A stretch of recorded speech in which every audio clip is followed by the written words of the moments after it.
Hi IISER aptitude test എഴുതുന്ന എല്ലാവരും ശ്രദ്ധിക്കേണ്ട ഒരു കാര്യമുണ്ട്. മാർച്ച് 10 മുതലാണ് ഐസർ ആപ്റ്റിറ്റ്യൂഡ് ടെസ്റ്റിൻ്റെ ആപ്ലിക്കേഷൻ വിൻഡോ ഓപ്പൺ ആയിട്ടുള്ളത്.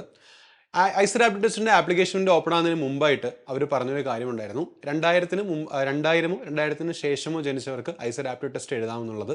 അതായിരുന്നു എലിജിബിലിറ്റി ക്രൈറ്റീരിയ അല്ലെങ്കിൽ കണ്ടീഷനായിട്ട് പറഞ്ഞത്. അതിൽ വലിയൊരു അപ്ഡേഷനാണ് ഇപ്പോൾ വന്നിട്ടുള്ളത്.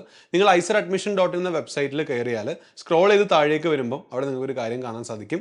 നോട്ടിഫിക്കേഷൻ. അവിടെ നോട്ടിഫിക്കേഷൻ എഴുതിയിട്ട് അവർ click here for updated eligibility criteria എന്ന് പറയുന്നുണ്ട്.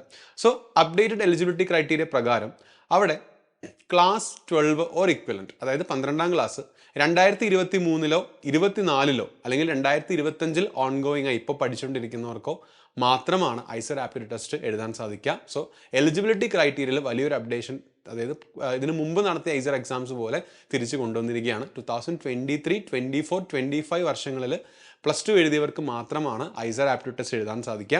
അവിടെ ശ്രദ്ധിക്കേണ്ട ഒരു കാര്യം, അഗ്രിഗേറ്റ് ആയിട്ട് പഠിച്ച എല്ലാ വിഷയങ്ങളിലും +2-ൽ 60% മുകളിൽ നിങ്ങളുടെ മാർക്ക് ഉണ്ടായിരിക്കണം. നിങ്ങൾക്കറിയാം BSMS 5 വർഷ ഡുവൽ ഡിഗ്രി പ്രോഗ്രാമാണ് ഐസേഴ്സ് ഓഫർ ചെയ്യുന്നത്.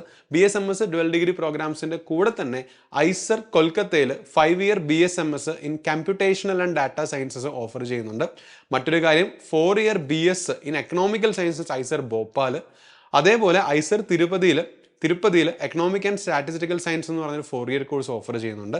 സിമിലർലി ഐസർ ഭോപ്പാലിൽ BTech കോഴ്സും ഓഫർ ചെയ്യുന്നുണ്ട്. BTech കോഴ്സിൽ കെമിക്കൽ എഞ്ചിനീയറിംഗ് ഉണ്ട്, ഡാറ്റ സയൻസ് ആൻഡ് എഞ്ചിനീയറിംഗ് ഉണ്ട്, ഇലക്ട്രിക്കൽ എഞ്ചിനീയറിംഗ് ഉണ്ട്, ഇലക്ട്രിക്കൽ കമ്പ്യൂട്ടർ സയൻസ് എഞ്ചിനീയറിംഗ് ഉണ്ട്. അപ്പോൾ ഇത്രയും ഡിഫറെൻറ്റ് കോഴ്സുകളാണ് ബേസിക് BSMS കോഴ്സുകളുടെ കൂടെ തന്നെ ഐസർ ഓഫർ ചെയ്യുന്നത്. അപ്പം എല്ലാവരും അപ്ലൈ ചെയ്യുന്നവർ എലിജിബിലിറ്റി ക്രൈറ്റീരിയയും കൂടെ ഫുൾഫിൽ ചെയ്യുന്നുണ്ടെന്ന് ശ്രദ്ധിച്ച് നോക്കിയിട്ട് വേണം അപ്ഡേറ്റ് ചെയ്യാൻ വേണ്ടി. So all the very best. Thank you so much.